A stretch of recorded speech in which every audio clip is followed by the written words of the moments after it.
You for joining us tonight.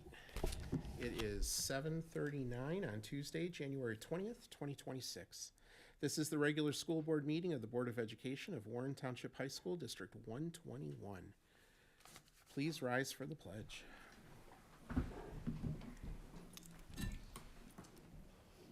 I pledge allegiance to the flag of the United States of America and to the republic for which it stands, one nation, under God, indivisible, with liberty and justice for all.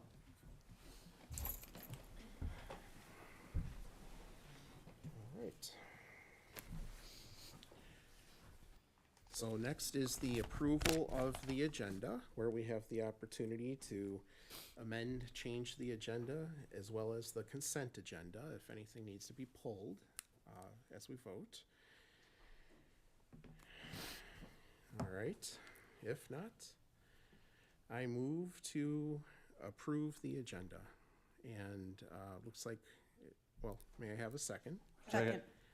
I don't think there's any discussion since I just asked, so we can do a voice vote. All in favor, say aye. Aye. Any opposed?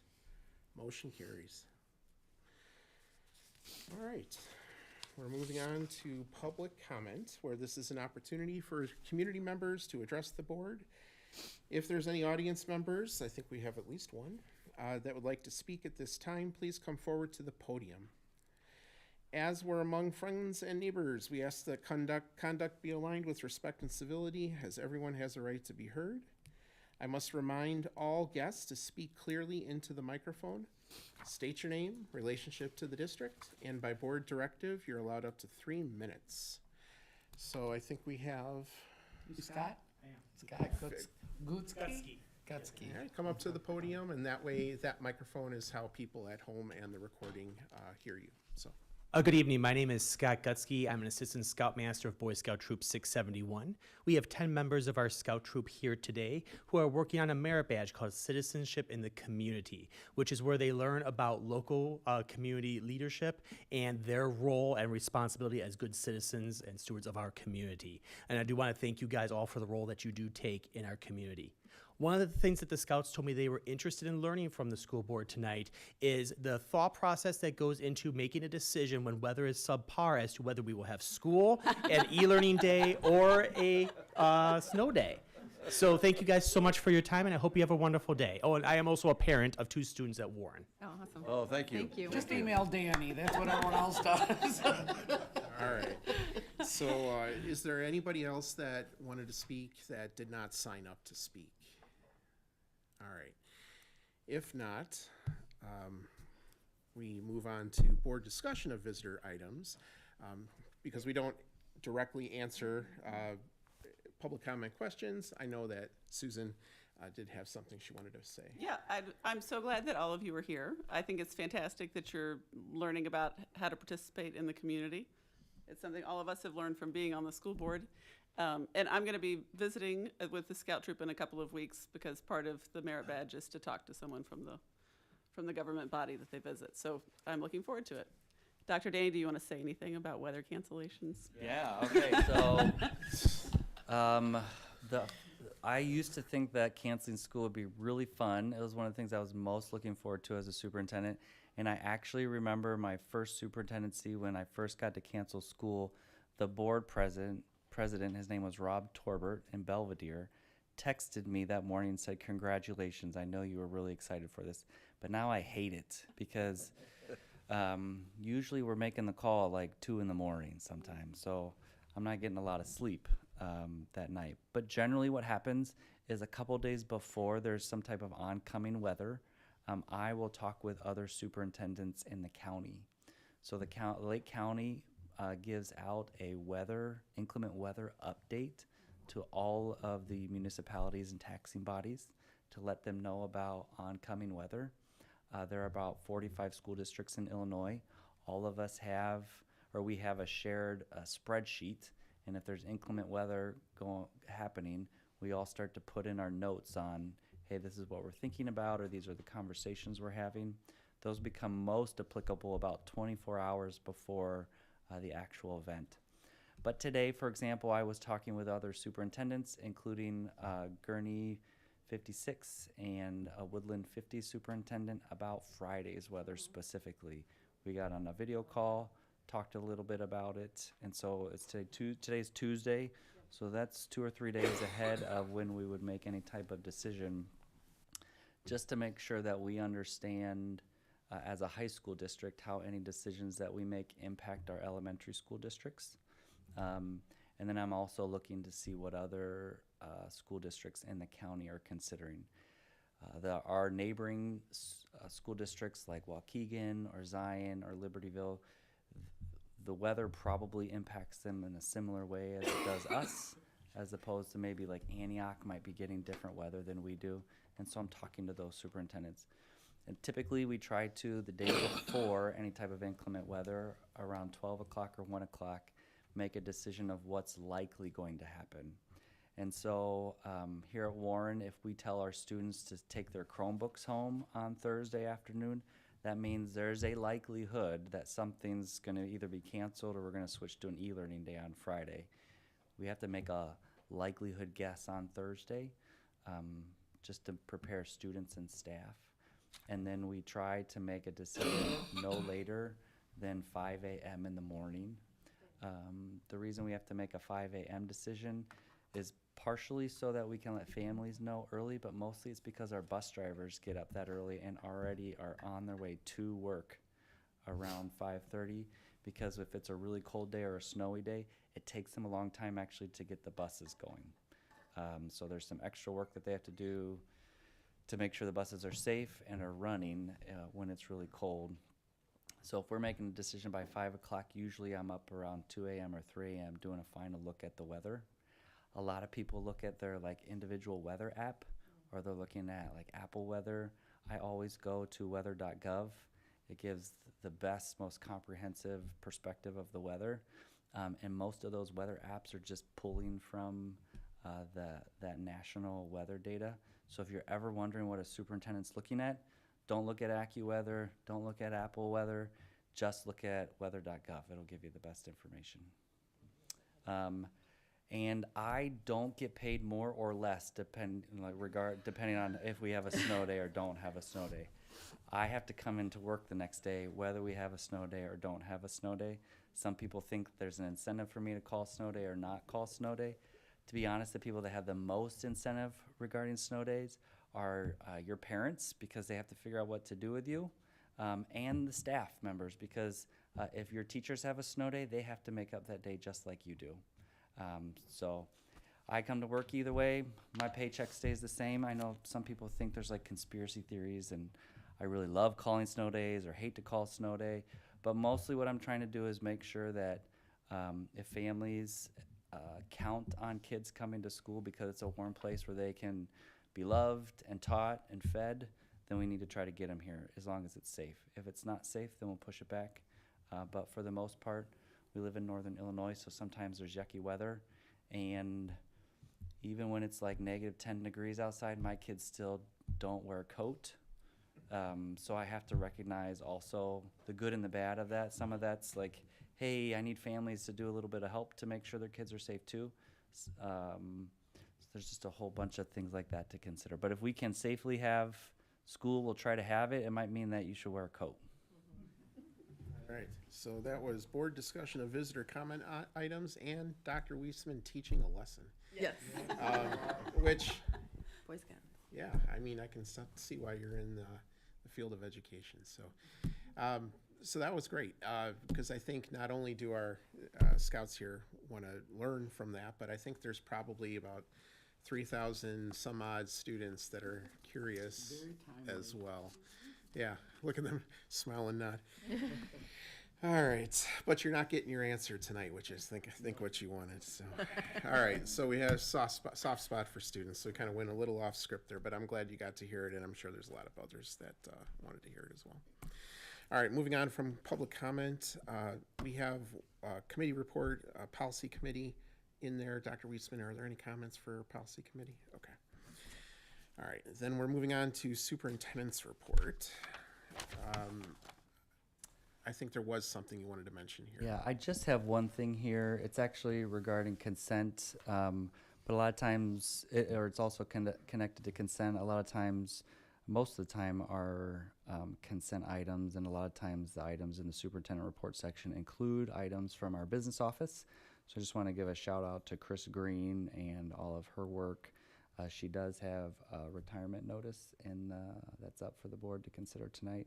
Appreciate her being part of the team for the last few years, and it'll be hard to fill her, so we'll get working on that here pretty soon, fill her spot. All right, so it was up to us to read those other items in the superintendent's report. Hopefully you've had a chance to do that. Moving on then to consent agenda, where I'll make the motion. I move to approve the consent agenda items as presented, which includes personnel recommendations, Exhibit A and B, and the retirement of Chris Green, as we just heard. Board scholarships in the amount of $4,000. Minutes of the Board of Education Committee of the Whole meeting, January 6, 2026. Field trip for FBLA to San Antonio, Texas in June 2026 for the FBLA National Competition. And bills dated January 20th, 2026 in the amount of $5,967,720.73. Do I have a second? Second. Can you vote negative on the retirement of Chris Green? I vote negative. You would have had to pull that from consent Okay, agenda. too late. Could you have? I suppose. But I think people also deserve their happiness in their next chapter of their lives as well. So we will honor that. Is there any discussion? And if not, roll call vote, please. Squires, Yes. Fields, Yes. Martinez, Yes. Anderson, Yes. Carlson, Yes. Pope, Yes. DeMonte. Yes. Motion carries. All right. I guess it's official, Chris. All right, moving on to discussion items. Dr. Weisman, I believe you're going to go ahead and lead us in this. So take it away.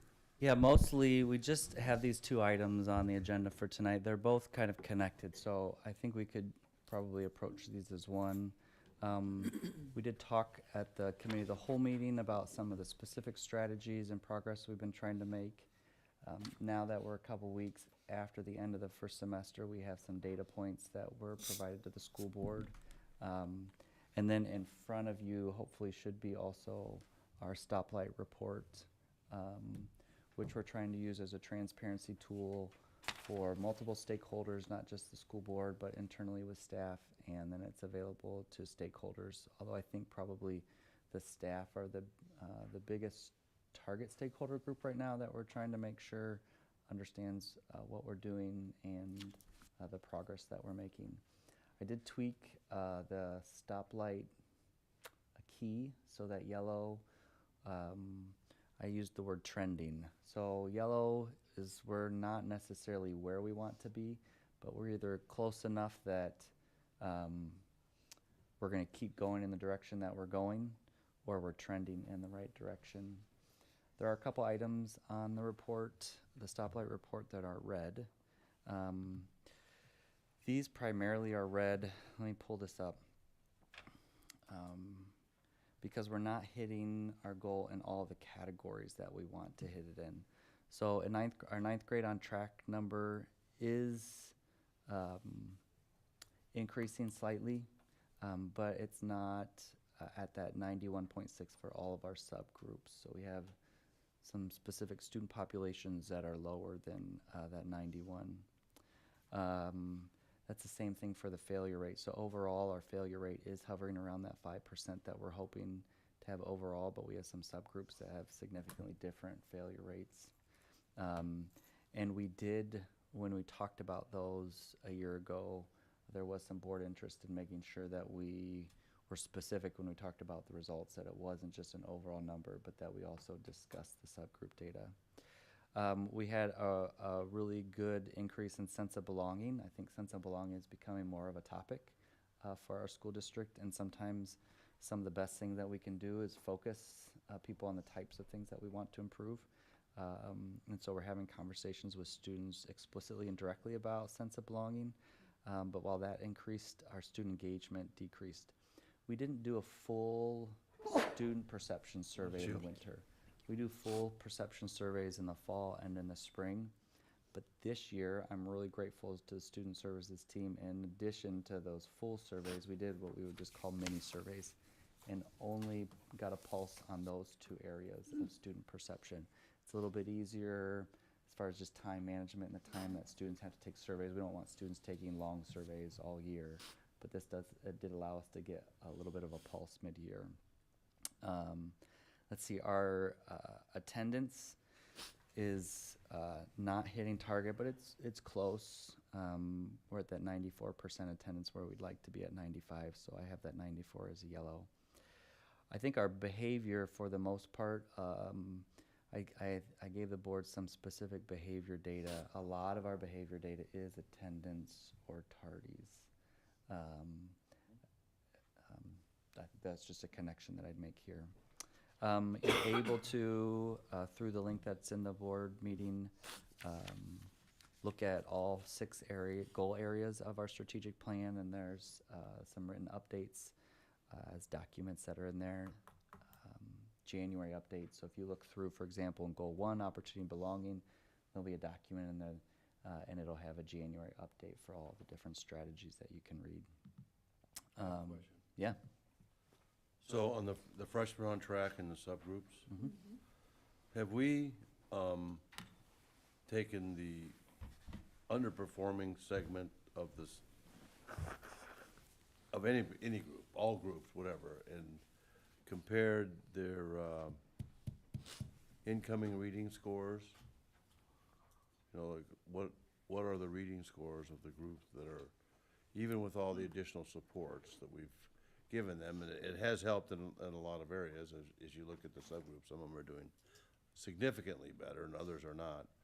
But the ones that are not, is that, because I know we keep that data, so we would be able to see that, and if it would just be another avenue, I think, for us to look at, to say, well, you know, we can support them a lot, but if they come in way, way behind, then catching them up it maybe needs a different look, you know, or something, you know. But my gut reaction tells me that there's probably a lot of that in that group that's left that's still not coming up, that there's other educational issues at work other than they're just not performing in this specific class. I can look for, I know that Peter Kupfer can put that report together. Yes. And they might have. The data's I in there, haven't seen for it yet. sure, yeah. This is great. This is exactly the type of, I think, questions and conversations we can have, because what I hope to help the board do right now and over the next couple months is help make sure you feel like you're confident understanding the pulse of our outcomes and what we're working on, so that you can influence and have an impact on what we prioritize for next year. So I'll write that down. That's a good thing for us to look for. Also, like, to your point, John, and then maybe even going forward, like, if we do review this report, like, for instance, today, and we have 3 that are measuring off track for whatever reasons, maybe we should have items that are brought or thoughts that have been put together as to how we move those forward. So what's the action plan for those then? I know that there's a lot of things in movement. I know a lot of things get implemented at the beginning of the year that are ongoing. But maybe, like, for those that either have changed, decreased, or are still in the red, that when we do present this, then we should have maybe some items that we're discussing that are either being implemented, what's being newly implemented to try to Like address this the year, situation. For this year, okay? Yeah.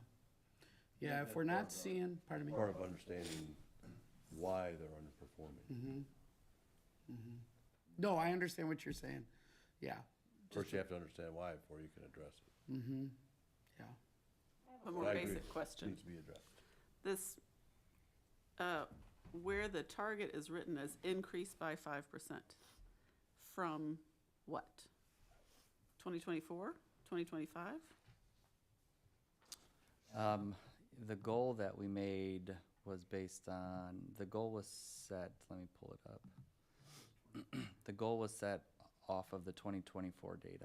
Okay. So as a whole, we have met that goal, but not everybody in the group is making it to that target. Okay. That's what I thought we were saying, just making sure. Yeah, I think we talked about pulling out subsets, and it just makes it too complicated on the sheet. So I Sure. appreciate you Yes. at least addressing that, the nuances that are involved behind the Acknowledging number. this, right. Because we want to bring everybody to the target. Yeah. Another piece on this page that I just wanted to draw attention to is in our restorative practices section, which refers, I think, primarily to, it was talked about, I think, at the last board meeting, which I missed. But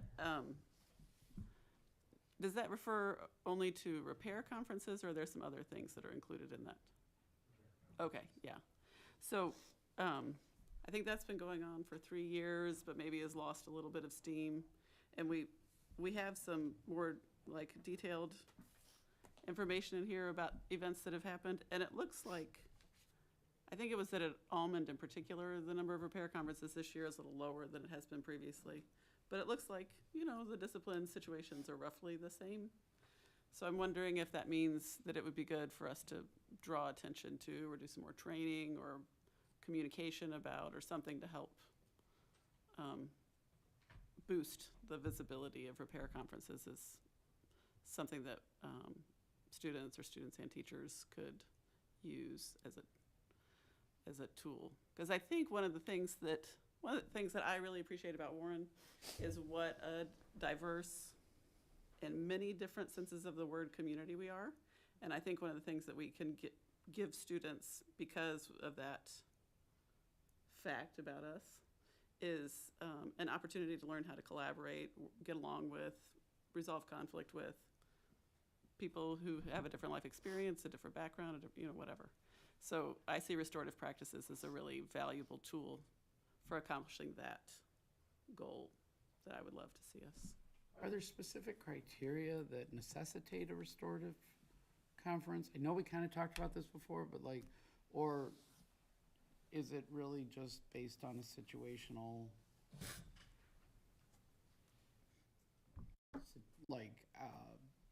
a situational component in whatever's happening within a student or whatever? Is there criteria for when there would be one mandated for a restore, or is it part of a progression? You want a progression, and typically it's surrounding conflict, of course, and trying to get the two sides to agree to do it. So it's hard, you got to have the conflict in order to have it, which is leading to these numbers. Why those numbers are down, I went to the deans myself when I looked at the data. And they said they haven't had opportunities. Sometimes we did, the kids didn't necessarily want to do it, or. They have to agree, right? Yes. It only works if everybody's there of their own volition. That's correct. Yes, which is part of why I was thinking communication about it, more visibility of it is probably important to get people in a place where they'd feel like they wanted to agree to it, right? Because it's scary, because it's new. Yeah. I think one of the things we haven't figured out exactly how to get through is a perception that from adults that repair conferences are like an easy way for us to mark that we've discussed something with the student without the student feeling some consequences. It's a different way of approaching it, and that is a little bit of the feedback that our team's getting as we talk with the staff is that's a little bit of a hurdle is how do we balance the repair conferences with some accountability that people are expecting students be held to. I'm not saying that to contradict or argue with anything you're saying. I'm just trying to also talk through a little bit. So is our practice that if students agree to participate in a repair conference, then that is the consequence, the repair conference itself, or is? There still might be a consequence, but the consequence might be, okay, after-school detention or lunch detention, much less consequence if they're willing to do that. In some cases, it would be, if you're willing to do this and we have repaired the relationship, we're good to go. There's no quote-unquote consequence. Right. Yeah, I can see that. I guess I would say there's a lot of accountability in sitting down with the person that you've had a conflict with face to face and talking about it. Personally, I think that's more difficult but I can see that. It is. I know last year, because lots of students email me about snow days. One time, a student emailed me something that wasn't as like positive, and the dean asked me to do a repair conference. I remember that. Somewhat so I could experience it, and it is a hard thing to do. Even as the superintendent, and I initially was like, yeah, sure, I'll do that. And then kind of as I was walking to the dean's office, even for the adult, it was there are probably very few times in my life where I had to have that type of conversation with a student. It's probably hard for both sides a little bit. So I wanted to go back to the 9th grade on track and the failure rate. And you mentioned the subgroups. I prefer to reference them as student groups. But my question is, I know we mentioned that there's not, room on this particular document to really indicate what those student groups are. I think it's important that we at least name them, because if we're going to have consistent decline in not reaching the increase that we want, if we're going to be intentional about addressing those concerns, we need to know who we're talking about. So I would love to just, if you know what they are, if you could share them, that would be helpful for me. So I should be able to. The black students made a significant increase, as I recall the data. And, But not up to, I don't know. And then there was the Hispanic subgroup was also one that was noted.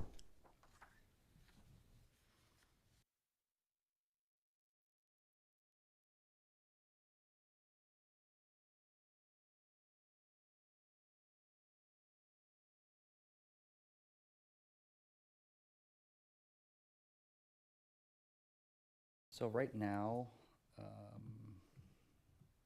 just some quick math. Between 55 and 60% of our freshmen who are off track are of Hispanic or Latino ethnicity, and about 22% of our students off track are Black or African American, just disproportionately to our student population. Does that help? Okay.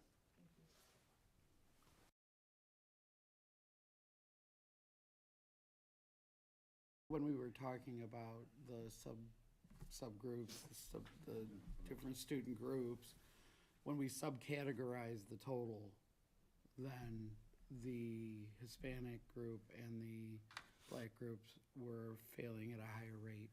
And there was a disparity between that and the other members in this, and that's why he's putting it in red, is because we are still having disparities Yeah. that are unacceptable.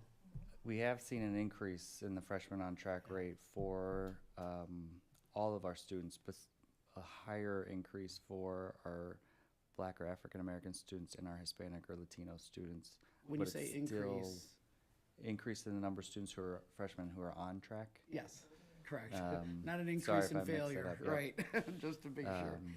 It's just that it's still not on par with our majority students. Right, right. I just think it's intentional. We should be intentional about that, because the achievement gap it's a big deal, right? And so making sure that we are clear around where we are and, how we're going to be intentional about making those improvements. But we still want to celebrate the growth. I think that's great to acknowledge as well. Other questions or comments or thoughts at this point? I think that one thing that we need to keep asking ourselves is the impact of our interventions as we're looking at the failure rate. So I think we as staff and administration here at Warren, the teachers and the support staff and the administration are very appreciative of the resources the board has approved for the intervention classes, specifically over the last couple years. That happened during the lunch period. There's a lot of energy and effort going around that. I think we need to keep looking at that and asking ourselves, is this having the impact that we want? Is it impacting the students in the way that we're hoping it impacts? We're tracking participation on that, right? Participation numbers, The buildings are doing that, Yep. yeah. right? Okay. So this next Tuesday, we are having a partial day retreat just to look at those failure rates and to talk about some of the interventions that we're doing, including the lunchtime intervention rates. So that's something I would encourage you to keep paying attention to. Have we been able to identify the why we have the disparity with the Hispanic population or students? I don't think so, not specifically.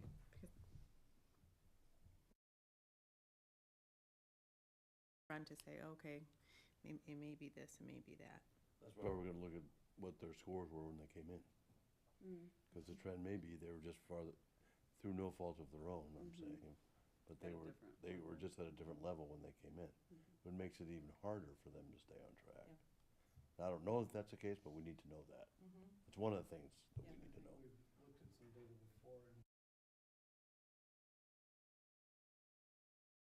Hispanic group has the language barrier for some of the students, obviously, so that would be impacted. Yeah, I don't know exactly. I don't have a clear answer on that exactly. The way that we're trying to approach it is just look at the impact. Are we helping these kids in the way that we want to be helping them? And if we're not, then we need to figure out how we can adjust what we're doing to reach them more effectively.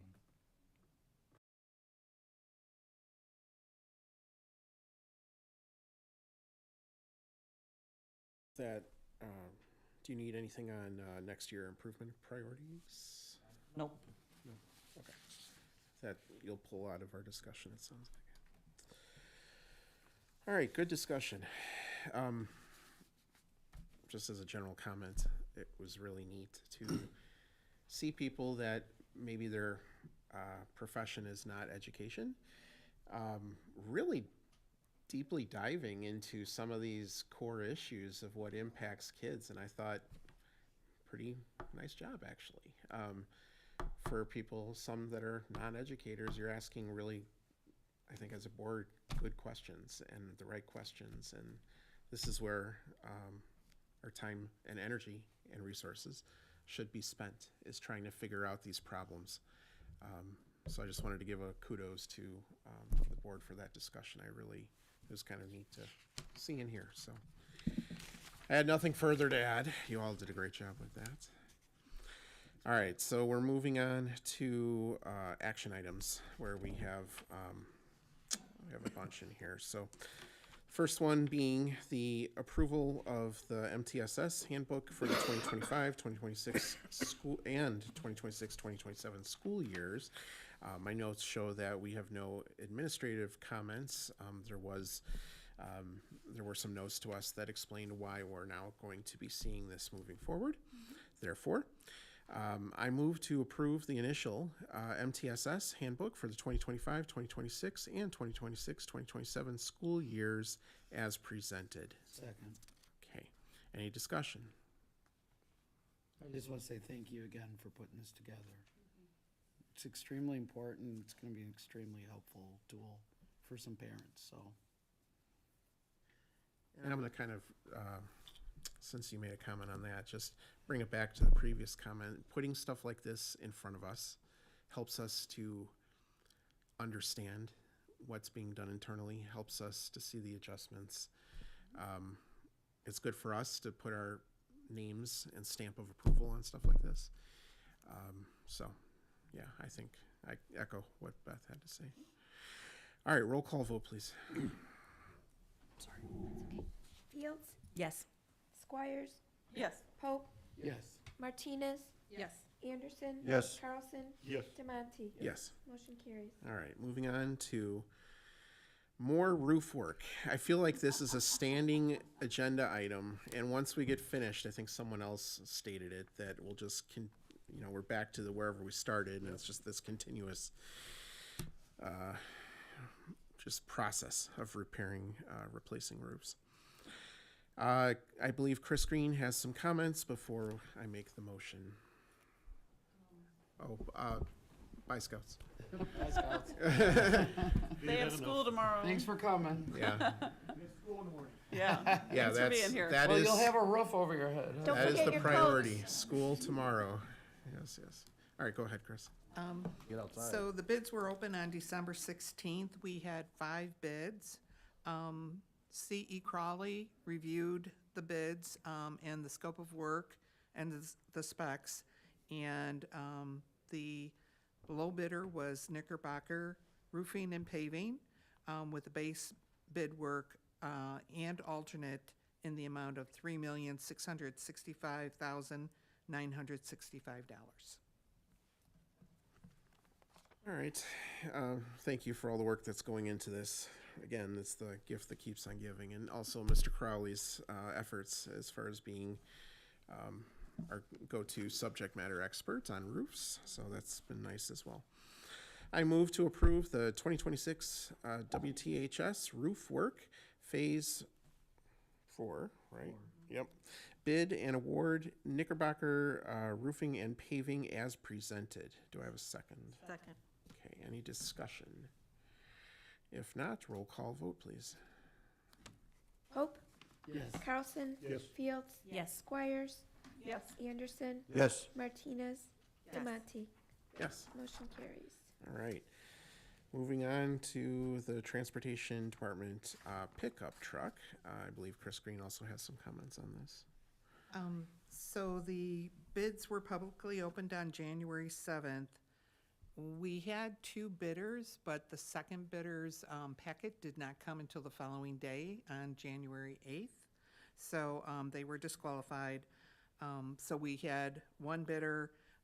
It's Vogler Motor Company, and their bid was $48,836.72. My question is just, we voted about a pickup truck a few months ago. This is a different pickup truck. Yeah, the previous bid was for the maintenance truck, and the transportation truck is not a full, it's like a, I don't know if you call it a super cab, but it's got like seating in the back, because they're going to also be using it like if they need to go out to a bus to pick it up, if they, with tools or miscellaneous, they just wanted a extended cab on their vehicle. Sure, okay. Out of curiosity, and I don't know if it's proper to ask, but what was the second bid that was disqualified? We, Is it proper to ask? I don't even know. I don't want to disclose the amount. Yeah. It was a sealed bid. I don't know if now would be Okay. the proper time for that, but we have rules, and people need to abide by those. All right. If nothing else that Chris has to say, I move to approve the 2026 transportation pickup truck and award Vogler Motor Company as presented. Second.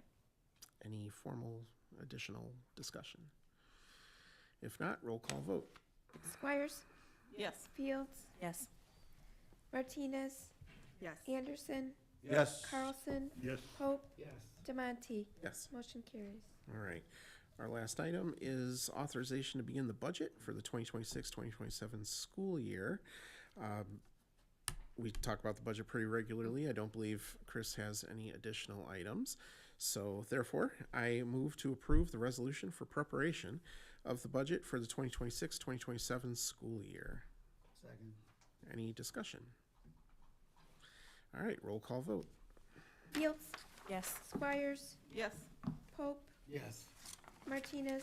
Yes. Anderson. Yes. Carlson. Yes. Demonte. Yes. Motion carries. Okay. And as we bring our meeting to a close, a reminder that we too are respectful, resilient, engaged now and always. Go Blue Devils. Go Blue Devils. Okay, we need a motion and a second to adjourn the meeting. Who was the first? Did you motion? I did not. I'll motion. Okay, so Steve motions, Beth is seconding it. All in favor, say aye. Aye. Any opposed? Motion carries. The time is 8:19 p.m.